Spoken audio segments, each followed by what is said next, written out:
Thank you for coming. I know you had choices of all three of the welcome to my classroom, and I kind of wanted to be in somebody else's classroom, which is often part of it because I still get nervous before every time I teach. I've titled this session, Practicing Pronouns, Teaching to Create Unplanned, Unprogrammed, Non-Predetermined Space for Student Involvement. That's a lot of syllables. What I wanted to call it initially was Practicing Pronouns, Working in the I Don't Know place in teaching. But that was too vague. So I had to get more specific, and more specificity sometimes requires more syllables, even though it might be less clarity. The phrase, the I don't know place, was coined by Carolyn Balderston Perry, who's a writer and educator. And she uses it to talk about how being in a place of not knowing what comes next is a place of creative possibility, and it's a place that requires us to listen to what's happening in order to find out what's going to happen next. So that can be a pretty frightening place, but it's also a place that has a lot of opportunity in it, because it can be really frightening to let go of that feeling of certainty, but it's only in moments of letting go that's when you let go, and then that's when you're open, and that's when you're able to pick up something new. So if you're interested in it, this is Pedagogies of Loss. Anyway, we don't need to get into all of that. What do you think I might mean when I say I want to work in the I don't know place in my teaching? I can see the paper with my glasses, but not you, so I'm going to go back and forth like this throughout the entire time. Off the top of your head, what might it be to work in the I don't know place for teaching? Who's the I? Who doesn't know? What's going on? Any ideas? You don't know. Oh my God, we're there already. That was like a really quick trip to the I don't know place. I am either failing spectacularly or knocking it out of the park. It's one of the two. So it's the who is the I that's part of it, and it's also that feeling that you just had of like, oh, what? I didn't even have my coffee yet this morning. This person is wanting me to do this thing. So I want the people in my classroom, the students in the classroom, to be in that place. And for one reason is because I want people to be in that spot of thinking creatively, of puzzling things out, and actively listening, rather than simply absorbing or memorizing information that's doled out in the process of getting an education, as if that's something that you could just pick up, put into the back of your truck, and take off home, right? So when I'm talking about the I don't know place in teaching and learning, I mean I want the students to be part of that I don't know place. But more scary for me, I need to be in the I don't know place, right? So when I'm talking about the I don't know place in teaching and learning, I mean taking all of us there. I mean taking the entire room there. So not just the other people in the room, but me too as the instructor. So taking myself there really messes with the power in the classroom. And that's part of the whole point. So it upsets the power balance in the classroom, and it shifts it, and it makes it patently clear that teaching does not happen without students. There is no class happening. There is no knowledge production. There's no dissemination. There's none of those keywords. None of that's happening in teaching and learning. If it's just like, what, I'm just going to stand here to nobody? If nobody's here, I'm going home, right? I'm not going to get up to it. And depending on who's in the room, it's going to be a different class that's taught, even if it's the same syllabus that you've used for a couple years and you're using similar lesson plans, right? Or at least that's a good possibility. It makes it really clear that teaching and learning are a collaborative practice where what we're doing is we're building understandings together, and it's a way of seeing how knowledge is practice, right? It's a way of seeing how learning communities, or any community really, are communities that create knowledge together, and it makes us a bit more able to see the power dynamics that are folded into that practice.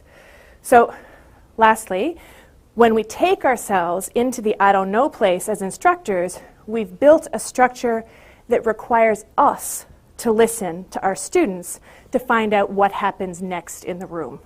So, for those of us who are attached to our expertise, and I can count myself among them, that can be pretty scary business. So there was a session I was asked to do at the beginning in fall 2019 for welcoming first-year students, saying, and it was how to talk to your professors. And somebody said, well, we're scared. And I went up to one of them, I said, look at me shaking. Do you have any idea how scared your professors are? That's part of it, too. So, am I going to do the right button, Jason? Ooh, I did. So here's your map to the I don't know place. It's an overview of what we're going to do today, and it's a map to the I don't know place.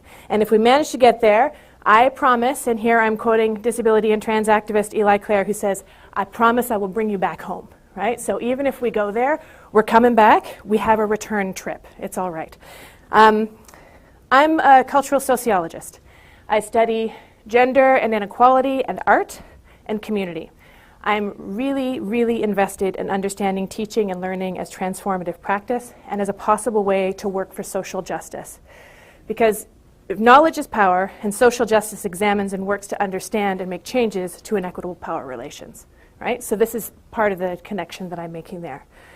Now, sociology really specifically is a discipline that understands itself as a way to find the connections between private troubles and public issues, right? So those of you who have taken sociology classes from intro to soc, that's C Wright Mills. That's one of the granddaddies, not as far back as Durkheim, but one of the people that gets called into a lot. And that means that part of the promise of sociology is to make connections between individual experiences and the larger social structures and issues that we all have to live in and navigate. It also means finding ways both to see how we're affected by larger social structures and to better understand how we create and we maintain and we can change those structures through everyday actions.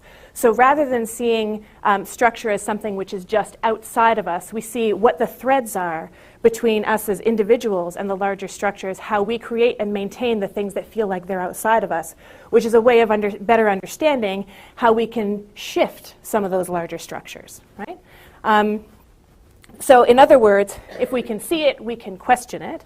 And the promise of sociology is that everything could be otherwise. It also sounds like a bit of a threat, right? It depends. It could be either one. So that's what I'm up to professionally and disciplinarily. Also, what I'm up to professionally is that I do community training on gender diversity and professional development on gender diversity with doctors and social workers and lots of people in HR, lots of different people. A lot of people are looking for workshops on this. And the central thing that people want to leave the workshop with is that they want to know what words to use. People want to know what terms are the appropriate terms in order to be inclusive and how they as individuals and their organizations can communicate with people. And people don't want to say the wrong thing. People want to feel comfortable. And other than terminology, one of the key things that we end up talking about is pronouns, right? So this is from the No Big Deal campaign. It's a poster campaign just about using the pronouns that people use when you talk to them. Are people generally familiar with the idea of gender-neutral pronouns? Right? So masculine he, feminine she, gender-neutral they. There are other gender-neutral ones, but we're just going to use the they one for now. So the exercise that we're going to do today is one that I use in community education work on gender diversity, where we'll practice and reflect upon inclusive pronoun use. And this exercise is also going to give us an opportunity to explore and reflect on gender diversity and to explore the connections between personal interaction and structural inequality. After we do that, then we're going to talk about what the teaching was that was happening in all of that. So you had your worksheet that Jason gave you. Did everybody get a chance to fill it out? So the first step of this exercise is to fill out your worksheet. What's your name? What's a hobby that you would like to learn? Oh, wait a minute. I left out pronoun on the slide. I'm like, that's like the most important one. How tired was I? Welcome to the I don't know place, unplanned, unpredetermined. What happened? Or maybe I just saved the wrong version of this. I remember typing it in over coffee. I could, right here. So those are the questions. And what I'd like you to do, does everybody have it answered yet? It's not a hard test. Yeah. You can't really fail. Is get into groups of 3. And I want you to number yourselves. And you have to remember what your number is, or it's not going to work. So if you can, everybody can get into groups of 3. You would so be in somebody else's classroom if you'd known there was group work, hey?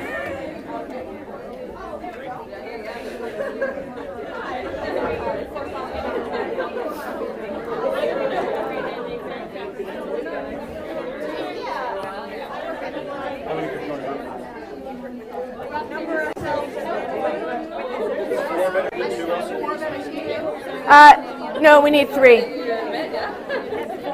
What? Okay, figure it out. We'll figure it out. Yeah.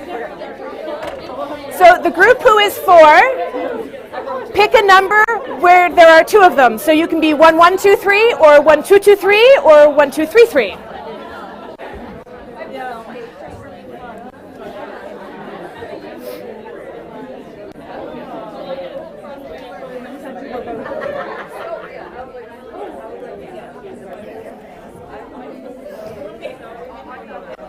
Does everybody now have a number? Yes.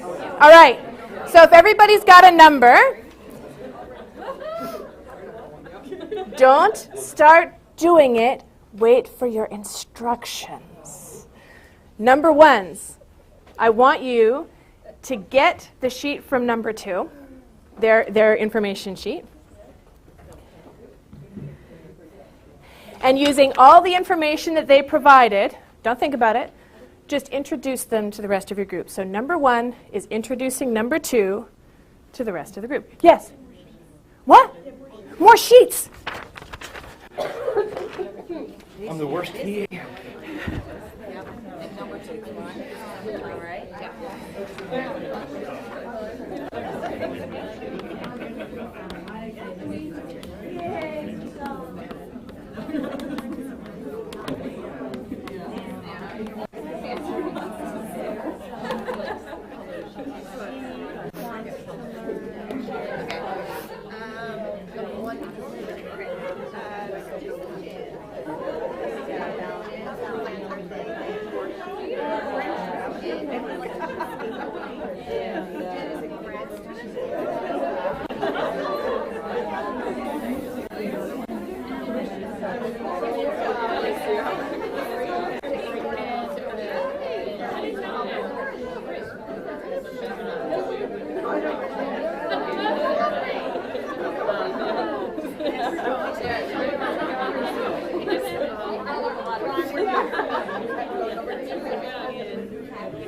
Okay.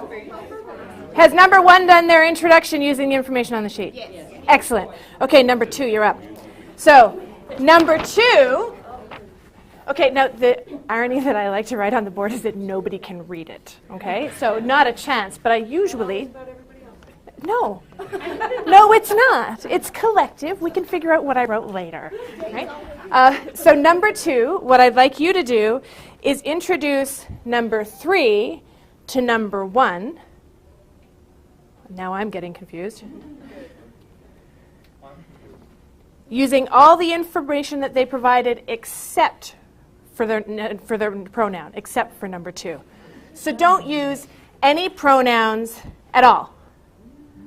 Right? So number 2, introduce number 3 using 0 pronouns.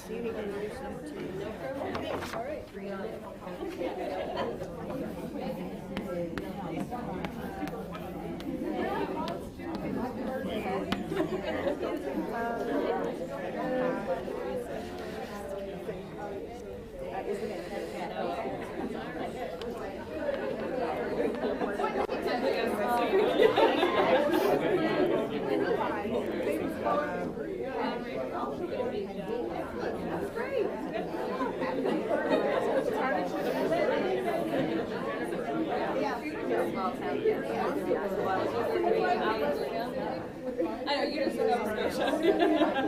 Which is fine.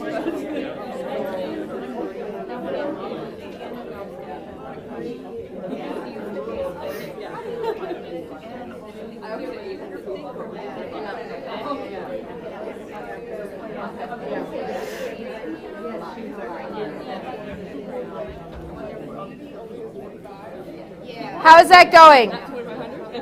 It's good? I'm seeing some people say like, yep, we're good, and some people are looking a little bit confused. Does it feel like you need to be able to talk with lots of complicated punctuation? Possibly? Yes.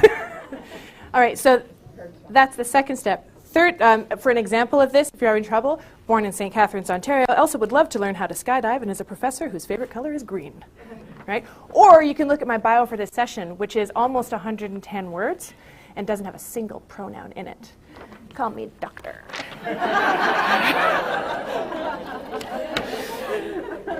Now, number 3, introduce number 1 and use gender-neutral pronouns, so use they. So even if the person has indicated that they use he or she, I want you to use they. If they use they, then just address them normally and use they. So number 3, introduce number 1 using gender-neutral.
Has everybody done their neutral introductions?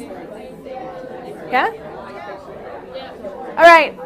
So everybody has taken their turn, 1, 2s, and 3s, however they're scattered through.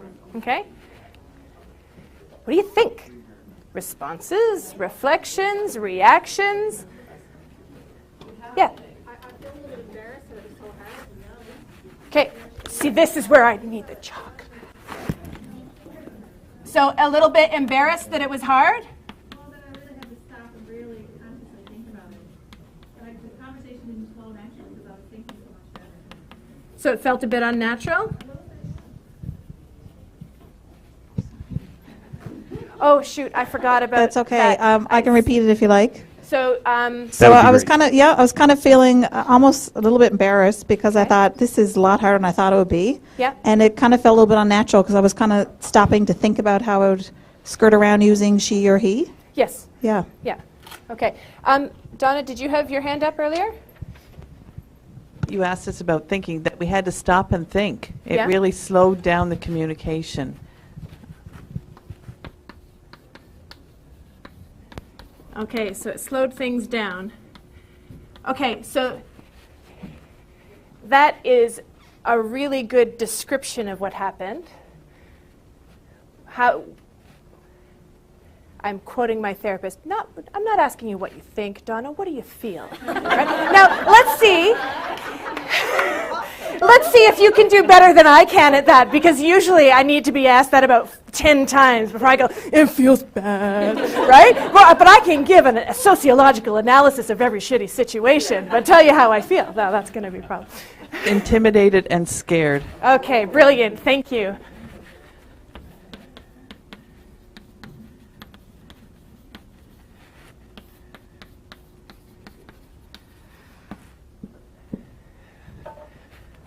Cool, yes. So I don't know if we did it wrong, but I actually thought that the no pronouns part when we went to repeating person's name, and that actually felt very empowering to hear the person name so many times and actually think about that it's that person with that name, not, okay, she's jumping, and we did not do that wrong. So obviously it wasn't wrong, right? I didn't expect it, but it's wicked. Okay, so it felt good to hear the person's name repeatedly? Okay.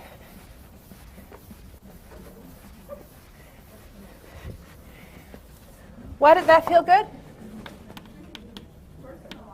And sorry, it make a connection with the person as who they actually are. Like, I mean, name is powerful, right? There's a meaning in a name.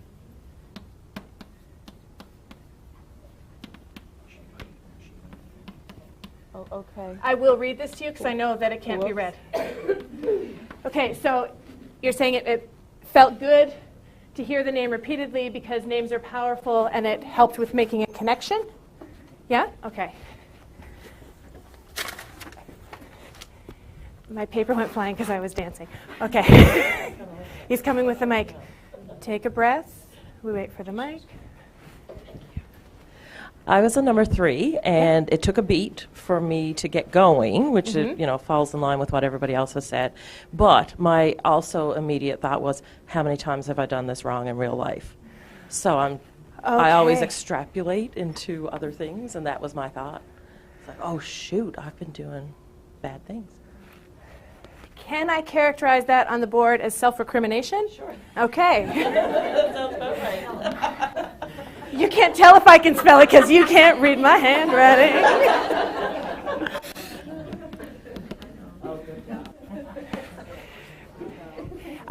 Another way that I sometimes think about that process of self-recrimination is it's one of the ways that you can fly your kite, right? So your kite goes way over, reel your kite back in.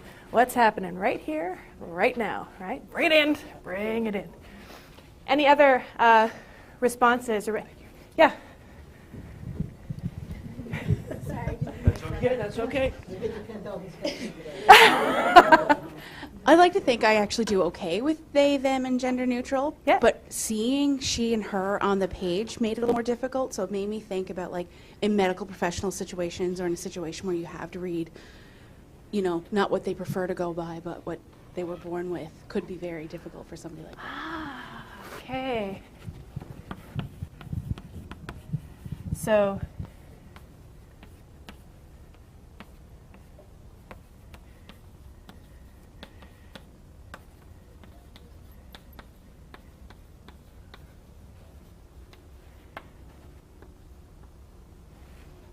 seeing she and her on the page makes it harder to use the neutral one because you have a different indicator right there in front of you.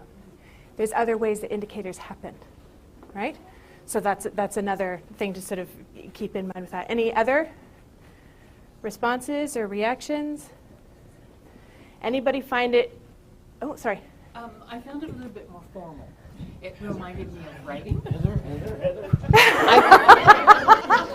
Formally, you must have a mic to speak.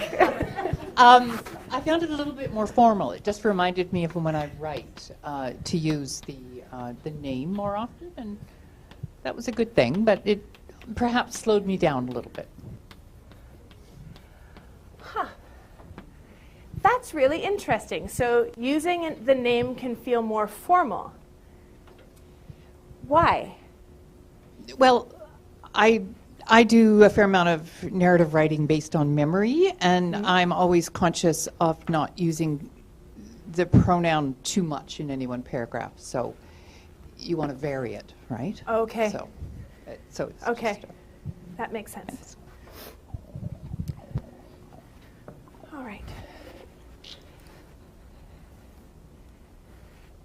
Any other last final party? Anybody just find it annoying because you've thought about this so much?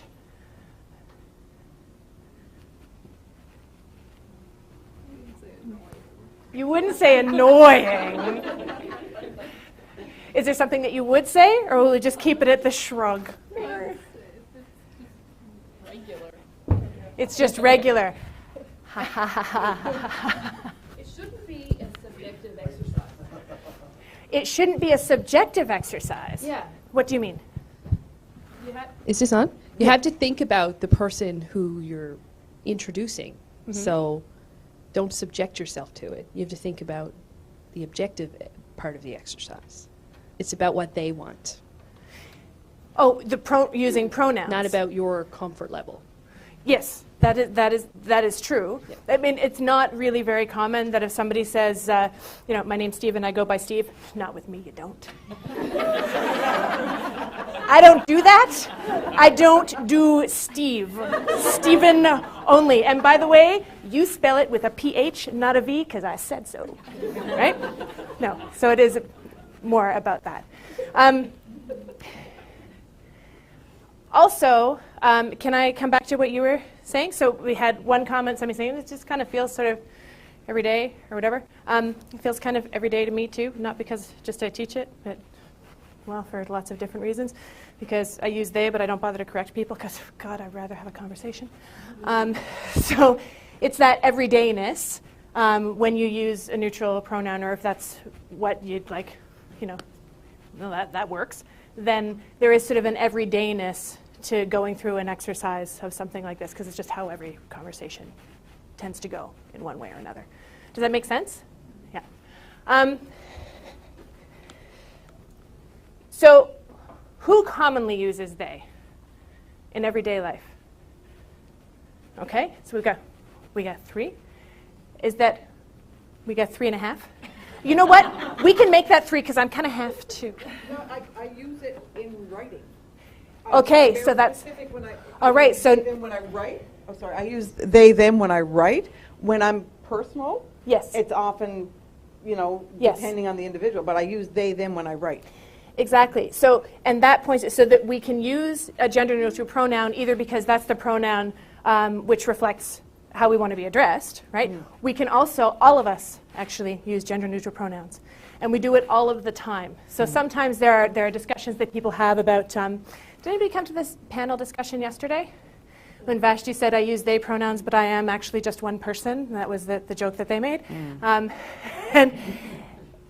But people will sometimes say, it's plural. I'm not quite sure what to do with that, except we use it all the time in the singular, and we don't really even think about it. So somebody left their glasses here last class. Did anybody see where they went? Nobody thinks that a group of 12 people just deposited their glasses on the chair, right? Everybody knows. So it is a singular neutral pronoun that we use in the English language all of the time. We do it when we don't know because we don't see any indicators, right? So that's how it fits into these binarized notions of gender. So when you were noting, that was a really cool observation that if you have, if a medical professional has it in front, that's an indicator that it's hard to go against, right? So when I say I use they, but I don't bother, well, I haven't had any top surgery, my voice is still high, there's lots of things which are feminine indicators for me, so if somebody uses she, I'm not going to correct them because they're responding to an indicator, right? I will correct somebody if they call me cupcake, right? Dear, darling, right? I've just decided that she's not necessarily feminizing, so whatever, right? But that we all use they all the time, right? So everybody uses it in lots of different ways. I was supposed to change the slide, I think. Why did we do that? Why is it that I even did the exercise? What's the point of doing this kind of an exercise? First, it highlights how often we use pronouns when we speak, right? So that was, you had, 4 questions, 4 points of information other than the pronoun, right? That's not a lot of information. You said maybe 2 sentences, and that was when you were trying to avoid the pronouns. You can do it all in 1 sentence if you are using pronouns. So there are it just highlights how often people are addressed And this is where I really, you said, I'm worried that we did something wrong. It's brilliant. It's never come up before when I've done this. I think it's really cool. It felt good to hear the name repeated. What is it when a name is repeated? It's a direct address. It's an acknowledgement of I see you and I know who you are. A pronoun is a stand-in for that, right? It's a stand-in for I see you and I am referring to you. And we use pronouns so often that when people get them wrong, it's just like somebody's poking you in the head all day long, right? Right? So it shows how it matters to get it right once you see how often we use pronouns, right? Or at least to not get it wrong, right? In terms of just avoiding if you're unsure, if you haven't checked, right? If you don't know. And it was I was trying to give people an opportunity to try to not get it wrong by not doing it at all, right? Because that is something which we can do, right? When we do the big long bio or whatever, you can do it without using a pronoun, right? That's entirely possible. We just don't have a lot of practice.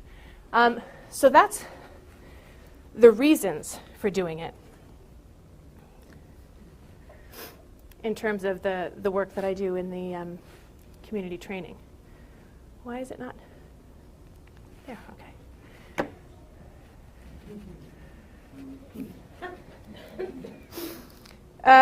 Can anybody give me a quick and dirty definition of gender dysphoria with a microphone in their hand? Anyone? I can take it over, Jason. I'm closer. You are so gracious.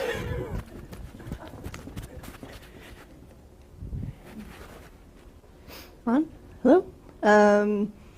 Yeah, so kind of quick and dirty is when you not only feel like there's a disconnect between your gender identity and your sex assigned at birth, but that it's actually causing mental unwellness, that, for example, seeing your body is problematic, and then that's causing ill mental health for you. Okay. That's a far cry better than quick and dirty, so thank you. That was that was a good one. It's often how people understand experiences of gender diversity, right? It's so that is a far more accurate description of what it is and how it gets used in the medical profession when they're doing things in a way that's more positive. It's also a term that ends up being used to sort of encapsulate the idea of trapped in the wrong body. I don't know anybody who has the body they think is the right one. So I'm probably more unhappy with my varicose veins than anything else, actually. But, that's not something that I really should be getting into. Why did I say that out loud? What is wrong with me?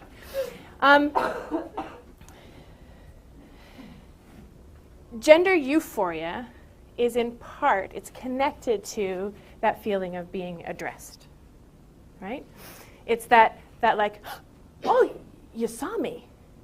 What happened? I once responded to somebody's grammatical error at work, in an administrative situation, where in an email they said, oh, they'll get back to you on this. And they actually meant me and somebody else. But I wrote them a thank you letter. It was great. Right? So that feeling, it's that feeling of, you see me. That's pretty cool. Right? Now, this is I sometimes say in the workshops, it's kind of like we talk about this even in like Disney. Oh, I see you, you see me, right? It's like all very powerful.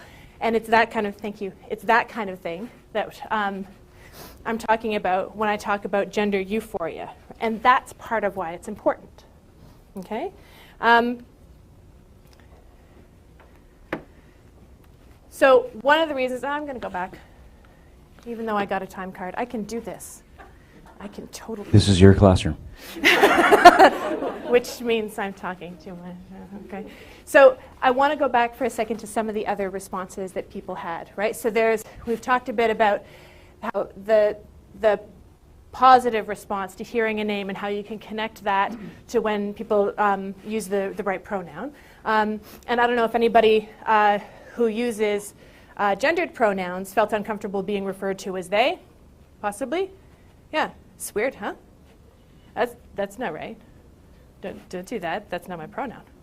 There you go. So that's part of it. There's also that self-recrimination that's we haven't yet talked about, which is connected to that feeling embarrassed, right? To this feelings of intimidation or being scared, that sort of sense of vulnerability, of not quite knowing what the right thing is to do, because the scripts shifted, right? The scripts and the expectations have changed. So things are a little bit unknown. Part of the reason for doing that within this activity is because that I'm not entirely quite sure, not entirely quite comfortable, is a way of moving people out of a more comfortable place of being used to being the center of who's addressed and making the center of the room include other people, right? And that's an experience of some of the discomfort that can happen initially when you're working with inclusivity. But we can do that, right? That's entirely possible to do. And the vulnerability that people can sometimes feel when they're put in a situation like that is something which can, in some ways, mirror the kinds of vulnerability that people in positions of structural inequality feel in pretty well every situation, right? So realizing that a feeling of vulnerability can sometimes be an indicator of the privilege that you weren't aware you had is an opportunity to learn about it, right? And then you can get a hold of it, you can work with it, and you can move forward in a way that's more productive for yourself. Does that make sense? Yeah? Now I can hit my button and get back on time. So what just happened? The exercise is over. We're done with pronouns. It's over there. What did we just do? Did anybody get to an I don't know place? How did it feel like an I don't know place? I have to erase the board again. Whoops. I would say it makes me feel like I need some training. I'd like to have some training in my workplace because I want to, it's everybody's right to be called what they want to be called, referred to how they want to be referred to. And if I'm doing it incorrectly, I would like to know how to do it correctly.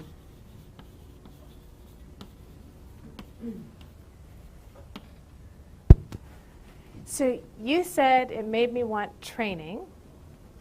I would like to pull that out to larger than just the pronoun question, to the what's happening in the teaching moment. That it made you want to learn more. Now, who would want that for a learning outcome? It's crazy talk. So it does have, so that the I don't know place, if you can get there, and if you can go there with your students, can help make it so that people want to learn more, right? How do we engage people? Well, make them want to do it. That's one way. Anybody else want to talk about like what does it mean for you that you got to, what happened when you were in the I don't know place? It doesn't all have to be positive. It can be whatever. It can be whatever it was. I saw the majority of the room said, oh yeah, I got to the I don't know place. What do you mean? Yeah. Yes, you. I'm sorry. I'm thinking it made me uncomfortable because, and maybe it was because of the subject matter. I was so caught up in not wanting to offend, so I became uncomfortable with not knowing. Yeah. Did that, just hold that thought for 1 second, it's okay. Did that discomfort stay the entire time? No. What shifted? What shifted, I think, was the explanations that came afterwards, saying, okay, I'm not so bad, I'm okay, I can learn, and I can learn more. So it started to shift, but initially it was uncomfortable trying to not offend. So the experience of knowing that you could take a step without knowing showed you could walk. Oh, that's so cool. No. Oh my God. Yeah. Yeah, it showed I can learn. I can move. Yeah. There you go. So it was a discomfort. Okay, so now I'm The like discomfort going, drove me to want to learn more. The extension of the metaphor in my head right now about how balance shifts. So it's because Jeanette's doing her talk about balance and the other thing. Anyway, so so there's the discomfort, I don't know. Now, in terms of topic, it can be about not wanting to offend. This is true, right? That's an interesting thing in the classroom, too, particularly if you're I teach a course in the sociology of sexuality, and one of the things that happens in that sometimes is that people don't want to talk if I'm in the room because they don't want to offend me. So those of you who've taken my class have seen me, like, unless you're throwing beer bottles at me, I'm not going to be offended. It's actually my job to answer questions, right? It's my job. Like, I'm here on purpose, right? And it's I will make any question that you ask okay, right? So that is something that can be content-driven, but also 132 divided by 12. Go. What is it? I don't know. Yeah. Feel comfortable? No. Offended by multiplication tables? No.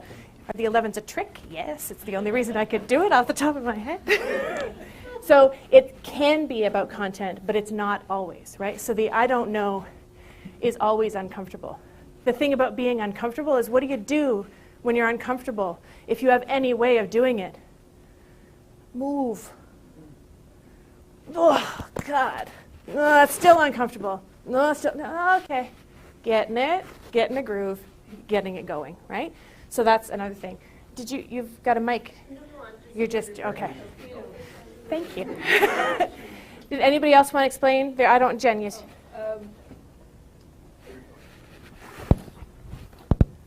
More partly a question, I guess, but what about creating a purposeful I don't know space when you do know as a way to self-protect? Can you do that? Of course, but can you tell me more about it? Well, so creating a purposeful I don't know place when you do know in order to self-protect. Yeah. Dude, yeah. So this is how you deal with trauma. One of the ways. Does that make sense? Can you tell me more about what you mean? That's kind of what I was addressing, especially in the realm of pronouns, when it comes to a point where you become exhausted of having to address and teach the people around you in a non-formal setting. Yes. Yeah. Yeah. So one of the things, and this, if people saw the keynote yesterday when he was talking about the cultural tax, one of the things that often happens in the classroom is that people who are representatives of different sort of categories of people who are in positions of structural inequality end up taking on a lot of the education of their peers and of their instructors, right? So you teach your doctor how to be your doctor, you teach your teacher how to, your prof how to be your prof, you teach your classmates how to be your classmates, or you go, I don't know, right?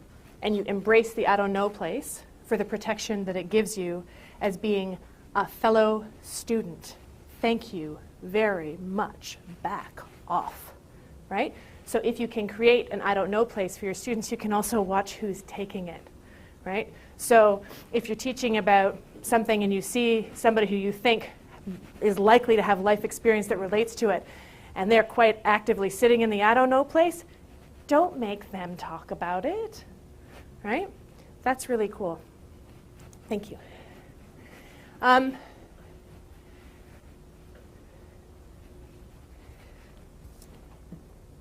Where did I put my glasses now? Oh, there they are. Oh my God, I can't see anything.